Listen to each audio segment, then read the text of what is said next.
Welcome, Emma, to the Venari podcast.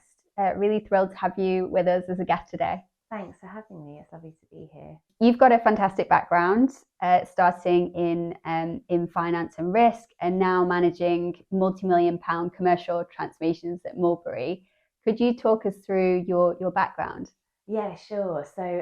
I started my career on the Deloitte grad scheme. So that was within the internal audit and risk space. And I really liked the idea of joining a grad scheme. I felt like that would be quite a nice comfort blanket having left uni. And it turned out to be the case. So I had a great few years there, did my accountancy qualification. But actually, then I found that I wanted to move into working with one brand individually rather than working as a kind of as a consultant on multiple brands. And then in 2013, I joined the BBC. I loved my time at the BBC. I spent about 2.5 years there, mainly in internal audit and risk, but also then just moving into the strategy space within new strategy on a secondment. That was a really great opportunity. And then I actually got approached about a role at Burberry. I initially joined their internal audit and program assurance function, but then I actually made the transition into transformation there, which was a really formative part of my career and kind of where I am today is largely attributable to that transition at Burberry. And then most recently in January, I joined Mulberry, which I'm absolutely loving, and obviously a lot of synergies from my role in transformation at Burberry now taken with me to the role at Mulberry. What I'd love to touch on is your transition from finance to transformation, because obviously they're quite different. Could you talk me through your thought process? I guess kind of on the face of it, they do seem quite different, but actually there's a lot of synergies, I think, between the work I was doing within internal audit and risk and program assurance, and then the transformation work that I'm doing now and have been doing for the last number of years. And I'd say both sets of roles are largely project based, and focused on kind of driving positive change forwards. They both are very collaborative style roles. You're working with different functions within business and different teams and collaborating cross functionally to get the best out of everyone and ultimately the best objectives for the business. And so I think there's a number of synergies in those roles, and they really draw on a number of things that I personally love the most in terms of that collaboration, teamwork, cross-functional work, and really no 2 days are the same, but both in the internal audit work that I was doing and now also in the transformation roles that I've had. So yeah, I think a number of synergies, and really the transition for me happened quite organically.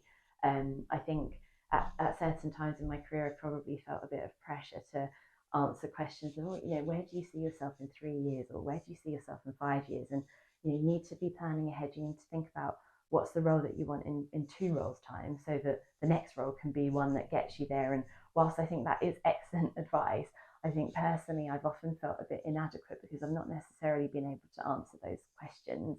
I've not necessarily known I want to get from A to B, and this is exactly how I'm going to do it. I've probably always held myself to a couple of questions, those being, am I happy in the work that I'm doing, and am I growing and developing? And I think when I've answered no to either of those questions is when I found it's the right time to make a change.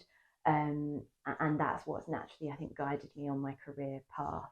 So did I see myself going from internal audit and risk to transformation at the outset of my career? No, but I'm very happy that that's the journey that I've ended up taking. Yeah, I agree with you. I think sometimes these transitions happen quite organically. Yeah. And I think it's also dependent on the environment as well, to some degree. Yeah, exactly. Cool. And you have now transitioned into a contracting role at Mulberry, is that right? Yes, that's correct. Yeah. Have you observed any differences in how you go about transformation and change since you made that move?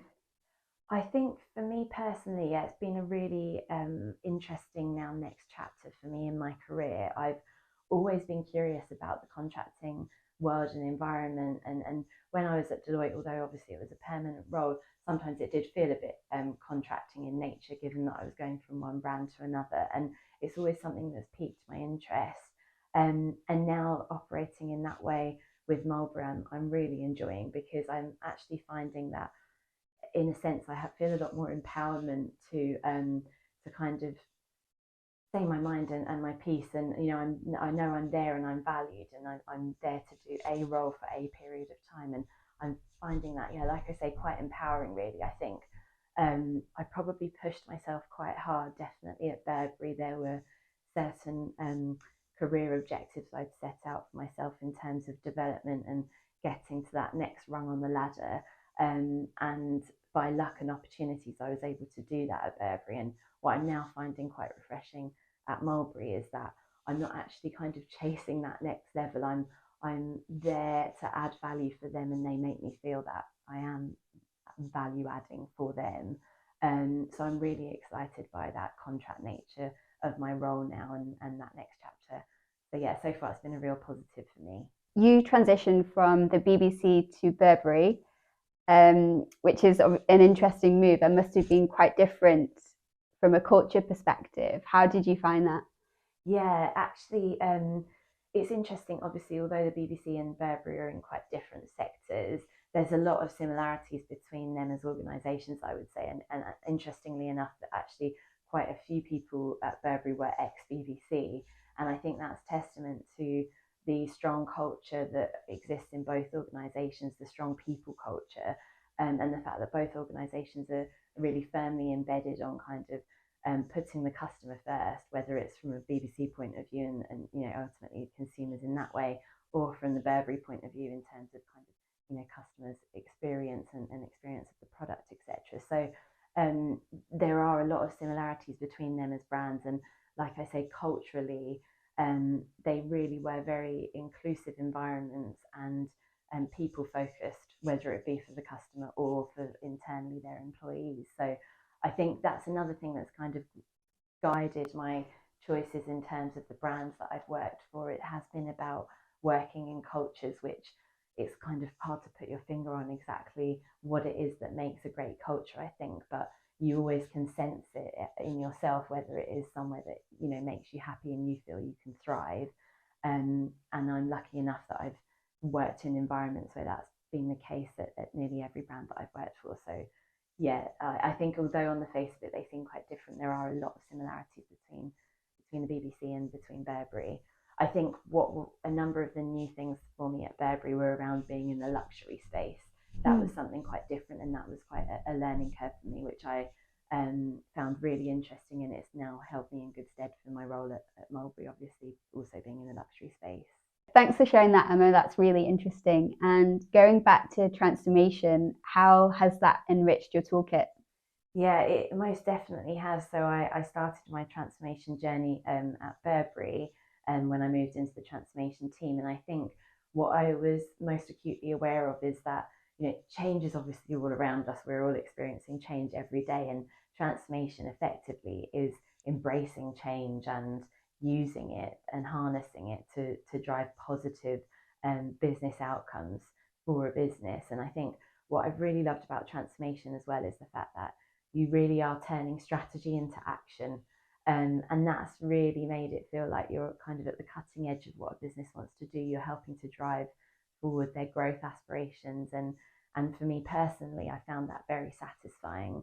I think in terms of enriching my toolkit, it's really pushed me because I've been leading projects where I'm not necessarily a subject matter expert in the particular area that I'm running of that project, but um, that's when you then harness the power of the individuals on the project and bring teams together and work cross-functionally. So I think probably what it's really helped me to do is really develop those skills of collaboration and cross-functional ways of working, and really lean into my people skills.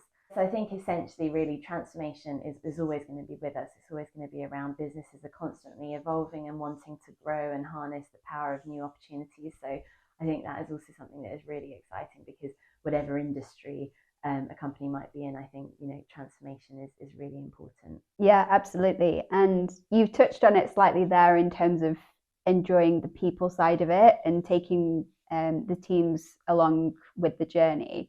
What would you say? What would you say you enjoy most about your role? It is, yeah, you've hit the nail on the head. Yeah, it's definitely the people side of things. So yeah, I love the nature of my role being that I'm learning every day. I'm learning, no 2 days are the same, and I'm learning so much because I'm working in these cross-functional teams where, like I say, I'm not the subject matter expert, but I'm learning from many subject matter experts and bringing their skill sets together so that ultimately under the umbrella of a project, we can collaboratively move things forwards for the business. So it's definitely the people side of things and the fact that I get to learn so much personally as well. We've talked about it a bit before. It seemed like you had a really pivotal mentor when you were at Burberry, and they played a part of you deciding to make a move to transformation. How did that relationship come about? Yeah, I really am an advocate for the power of a mentoring relationship. So I've had a few incredible mentors in my career, and a couple of those at Burberry were, yeah, really, trusted confidants and people that I could go to and really have that sounding board mentor-mentee relationship with. So yeah, the first of those was within the transformation space. So actually, I think the way I've kind of sought out a mentor is I've identified people who have skills that I don't have. So my first mentor, I came across her in a meeting when I was actually working in program assurance at Burberry, and I was just totally blown away by her. And I just thought, oh my goodness, this person has so many skills that I don't have. They come across so well in meetings, so confident, so self-assured, and I was in total admiration of her because like I say, yeah, she possessed so many qualities that I recognised that I didn't have. And so then I actually just approached her directly and said, I'm sure you're a very busy person, and by all means feel free to say no. I'm sure you've got a lot on your plate, but I wondered how you might feel about being my mentor. And within half an hour she replied to me, really happy to do that. And that's how it all started, really. And that mentoring relationship, like I said, was just so important to me. I think, like I mentioned, I had a second mentor at Burberry who was equally as incredible, and I approached in a similar way. And I think I was really lucky that kind of identified such lovely people and such impressive people who could be my mentors. And I think what I have found important is that I actually think it's the right thing to choose your own mentor, because I think it's great that a number of companies have mentoring partnerships, but and kind of set people together. But for me, it was really important for me to identify that mentor myself and have it be someone that I really connected with and could relate to, and they could relate to me. And I think the other thing is that I've not had a mentor consistently throughout my career. I think what I've done is I've identified times in my career where I've maybe just been a bit more unsure of where I'm going. I'm maybe answering a bit closer to the no side of the am I happy, am I growing questions, and so started to feel like I need to make a change, but I've not been too sure what that change has been. And then that's when I've identified the moment that it'd be a good opportunity to have a mentor and, like I say, have that sounding board and someone I can talk to and help prize out of me actually what the best next move would be. In terms of your advice, do you have any recommendations as to how individuals can source and approach mentors? Yeah. So I think, as I touched on, I obviously source the mentors myself. I think I've maybe felt empowered a bit to do that from some really good advice I got from a line manager at the BBC. And he said to me, never be afraid to ask someone to go for a coffee with you. And whilst it sounds like really simple advice, it really stayed with me. And he said, if you're offering to get someone a free coffee, well, A, people love coffee or tea or whatever it might be, but A, people love a free drink, yeah. And B, people like talking about themselves. So, if you're curious about getting to know someone more from a work point of view, then never feel afraid to say, I'm really curious about your role. I'd love to know a bit more about it. Could I take you for a coffee and hear a bit more about what you do? And it was such good advice, because I think that it did then make me feel a bit empowered to reach out to those individuals and say, and basically say that, that's probably how it kind of started with both of my mentors, and then I more formally asked them to be a mentor. But I think that was really good advice, and I'd recommend that to anyone, because as he said, no one's ever turned down the free coffee. So I think that's a really good way of naturally approaching a mentor. So to wrap up, any final thoughts? Yeah, I think probably the key takeaways from me reflecting on my career to date would be firstly, to not feel pressure to know exactly where we're going or what that journey is going to look like. And secondly, at times where we're maybe a bit unsure of where we are going or how we're going to get there, then always feeling, open to seeking support through a mentoring relationship, which I found really invaluable personally. Great, no, completely agree with you. So thank you again, Emma, for joining us. A really interesting conversation and some great insights. So really appreciate your time. Thanks so much for having me, Mary.